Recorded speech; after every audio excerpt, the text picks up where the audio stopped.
अस्सलाम वालेकुम नाज़रीन, शहर की बात के साथ एक दफ़ा फिर आपकी खिदमत में हाज़िर हैं। आप जानते हैं कि पंजाब हुकूमत और मोहतरमा मरीम नवाज़ की जानिब से जो इनिशिएटिव ऐसे इक़दामात लिए गए हैं, उनमें से सबसे सर-ए-फ़हरिस्त सुथरा पंजाब का प्रोजेक्ट है। आज हम जहानिया में सफाई के सूरत-ए-हाल को देखने वाली एक कंपनी ग्रीन इनिशिएटिव कंपनी के एमडी ऑफ़िस में इलाकाई जो ऑफ़िस है इनका उनमें उसमें मौजूद हैं और हमारे साथ कंपनी के चीफ़ डायरेक्टर, चीफ़ एग्ज़ीक्यूटिव जो हैं वो मौजूद हैं सनाउल्लाह साहब। इनसे हम पूछेंगे कि मरीम नवाज़ के इस विज़न के पीछे क्या विज़न था इनका और ये कंपनी किस तरह जहानिया में काम करती है, इसका मैकेनिज़्म हम समझने की कोशिश करेंगे आज की इस वीडियो में। अस्सलाम वालेकुम सर। वालेकुम सलाम। सर क्या हाल है आपके? अल्लाह का करम। ठीक सर, हूँ, आप सुनाएं। मरीम नवाज़ की जानिब से मोहतरमा मरीम नवाज़ सीएम पंजाब की जानिब से सुथरा पंजाब का जो विज़न था उसके बारे में थोड़ा-सा हमारे नाज़रीन को बताइएगा। ये प्योरली सीएम का विजन था कि हमारा जो पहले तो आपको पता होगा कि एलडब्ल्यूएमसी की हद तक लाहौर में ये काम हो रहा था। मैडम के पास जब ब्रीफिंग के लिए ये लोग गए तो ये शुरू में मंसूबा सिर्फ लाहौर की हद तक था। मैडम जब सीएम बनी तो सीईओ एलडब्ल्यूएमसी लाहौर की ब्रीफिंग देने गए तो मैडम के तब ये तरीक़ी अल्फाज थे। मैडम ने कहा क्या पूरा पंजाब मेरा नहीं, क्या लाहौर मेरा है, और उसको पूरे पंजाब पे इम्प्लीमेंट किया जाए। तो उनका एक विज़न था कि पूरे पंजाब का साफ़ सुथरा रखा जाए, इसका माहौल ठीक किया जाए। उस विज़न को मुकम्मल करने के लिए फिर ये मंसूबा लॉन्च किया। सर, ग्रीन इनिशिएटिव कंपनी ने पंजाब का जो सेहरा लिया है सफाई का एक काम इसके ज़िम्मे है। तो हमें ये बताएं कि जहानिया तहसील को साफ़ करने के लिए कैसे आपका मैकेनिज़्म जो ग्रीन इनिशिएटिव का वो काम करता है? हमारा एक तो मैकेनिज़्म है, ये सब डिजिटल है, सारी चीज़ हमारी एक-एक चीज़ डिजिटल है। आप देखेंगे कि हमारी हाज़िरी से लेकर हमारी व्हीकल्स तक हर चीज़ एक तयशुदा रूट के मुताबिक है। अब हमारे पास तकरीबन यहाँ पे इस टाइम एचआर 871 है, और जो हमारे पास मशीनरी चल रही है वो तकरीबन 185 के करीब है, जिसमें हमारे लोडर रिक्शा हैं, डंपर्स हैं, मैकेनिकल स्वीपर हैं, रिक्शा वाशर, ये सारी मशीनरी है। अब उसमें मशीनरी की डिप्लॉयमेंट प्लान है, फिर वर्कर का प्लान है। सिटी में जो हमें प्लान एज़ पर पूरे पंजाब में चल रहा है कि 200 घरों पे एक बंदा था, और रूरल में 250 घर पे एक बंदा है। और जो रिक्शा है हमारा लोडर, उसके साथ एक हेल्पर है जो डोर टू डोर कलेक्शन करता है। उसके बाद डोर टू डोर कलेक्शन करके वो हमारे वेस्ट इंक्लूजर पे लेके आते हैं। वहाँ से हमारी ट्रैक्टर ट्रालियाँ उसको लेके जाती हैं टीसीपी पे, जो हमारा टेम्परेरी कलेक्शन पॉइंट है। वहाँ से हमारे डंपर उठाते हैं जी, और उसको डंप साइट पे लेके जाते हैं। हर चीज़ एक डिजिटल तरीके से है। वो जब तक हम पूरा शहर साफ भी कर दें, लेकिन जब तक अगर वो डंप साइट पे जाके वहाँ पे भी आरएफआईडी लगा हुआ, जो सैटेलाइट से देखता है कि इसमें कितने परसेंट कूड़ा है, कितने परसेंट मिट्टी है, क्या चीज़ है। वहाँ पे जब तक स्कैन नहीं होगा तब तक हमारा वो सर्कल पूरा नहीं होता। जब वो स्कैन होके वहाँ पे हम डंप करते हैं, फिर उसको डंप करने का भी एक मैकेनिज़्म है, एक एसओपी है। जब तक हम उसको अवेल नहीं करते तो वो सारा एक ये सर्कल चलता है।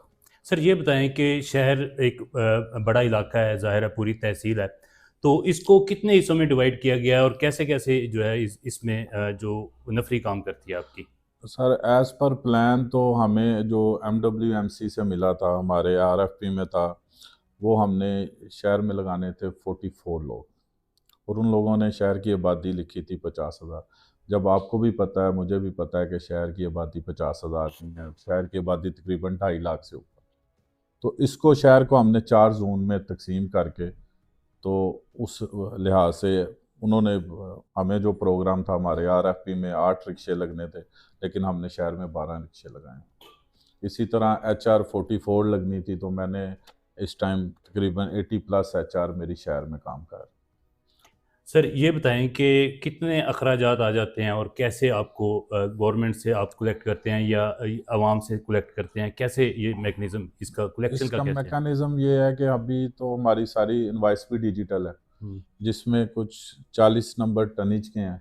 हुँ, बाकी हमारी मुख्तलिफ़ चीज़ों के नंबर हैं, जैसे हमने तो गाड़ियों का थ्रेशोल्ड पूरा किया, रिक्शे पूरे किए, मशीनरी पूरी की, और एचआर पूरी की। एचआर में भी आगे डिफाइन है कि कमर्शियल पे इतने लोग हैं हमारे, डिसल्टिंग पे इतने हैं, मैनुअल स्वीपिंग पे इतने हैं, और हर काम में हमें अपना 90% पूरा करना होता है। अगर 90% पूरा नहीं करते तो हमारी डिटेक्शन होती है। हमारे अगर वेस्ट एंड क्रूजर हम टाइम पे खाली नहीं करते तो उसकी भी डिटेक्शन होती है।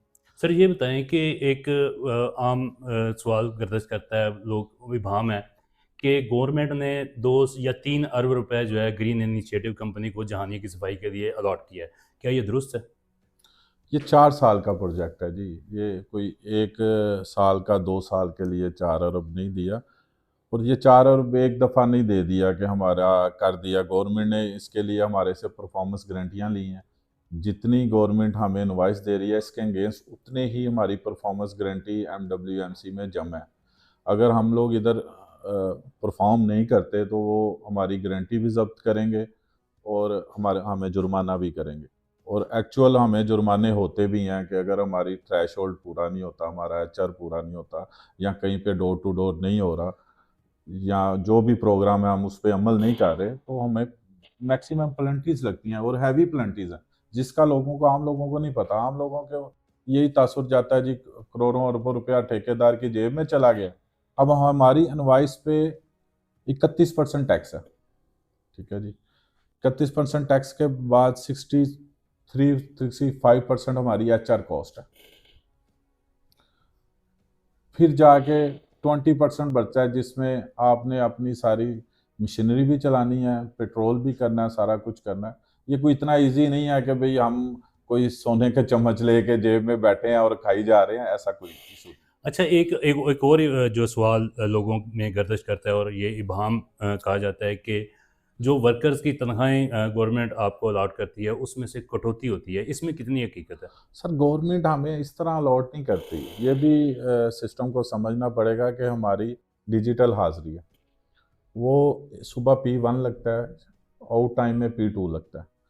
गवर्नमेंट उसको सैलरी देती है हमारी पोर्टल से उठा के, वो डिजिटल है, वो हमारे पास नहीं है। अगर वो किसी का P1 लगा तो P2 नहीं लगा, तो उसकी कटौती होती है, और वो कटौती हम नहीं करते, वो पीछे से ही होके आती है। सही। हम अगर 90% से नीचे हाजिरी हमारी जाए तो हमें भी पेनल्टी आती है। अच्छा, ये बताएं कि आप एक वर्कर को कितनी पे गवर्नमेंट दे रही है या आप दे रहे हैं? 40,000 रुपये दे रहे हैं। 40,000 रुपये, यानी कि ये उस हमारे वर्कर सारे हैं डेली वेजेस की। तो जब समझ लें कि डेली के डेली उनका 1400 कुछ बनती है उनकी पर डे। सही। अच्छा, ये बताएं कि लोगों को जब शिकायत होती है इलाके में सफाई ना होने की, वो शिकायत का उनका तरीकाकार क्या आपने यहाँ पर डिफाइन किया हुआ है? यहाँ पे एक तो पूरे पंजाब का 1139 है, वहाँ पे कंप्लेन करते हैं। फिर CM पोर्टल है। फिर हमारा खुद का एक हमने नंबर दिया हुआ है ऑफिस का, हमारे लड़के 24 घंटे हमारी टीम ऑफिस में बैठी होती है, तो जो भी आता है हम उसको इंटरटेन करते हैं। इसके अलावा SMU की कंप्लेनें आती हैं, CM ने एक अलहदा मॉनिटरिंग यूनिट्स बनाए हुए हैं।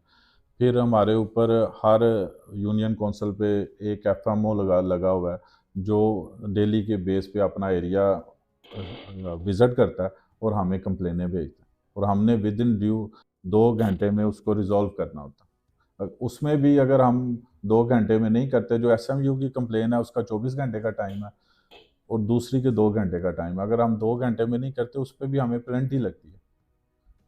ये सही। नहीं है कि भाई हम वो आराम से बैठे हुए हैं और गवर्नमेंट हमें पैसा देते जा रही है। गवर्नमेंट ने अगर इस प्रोग्राम पे इन्वेस्ट किया है तो उतनी ज़्यादा सर्विलेंस भी है। सही। जी नाजरीन, आपने सुना सनाउल्लाह साहब की गुफ्तगू। जहानिया को साफ़ रखने और साफ़ करने में इनका बुनियादी किरदार है, और वज़ीर आला पंजाब के अहकामात के मुताबिक जहानिया को साफ़ किया जा रहा है और जहानिया साफ़ होता हुआ आपको नज़र भी आ रहा है। आज तक के लिए इतना ही, मिलते हैं अगली वीडियो में। अल्लाह हाफ़िज़।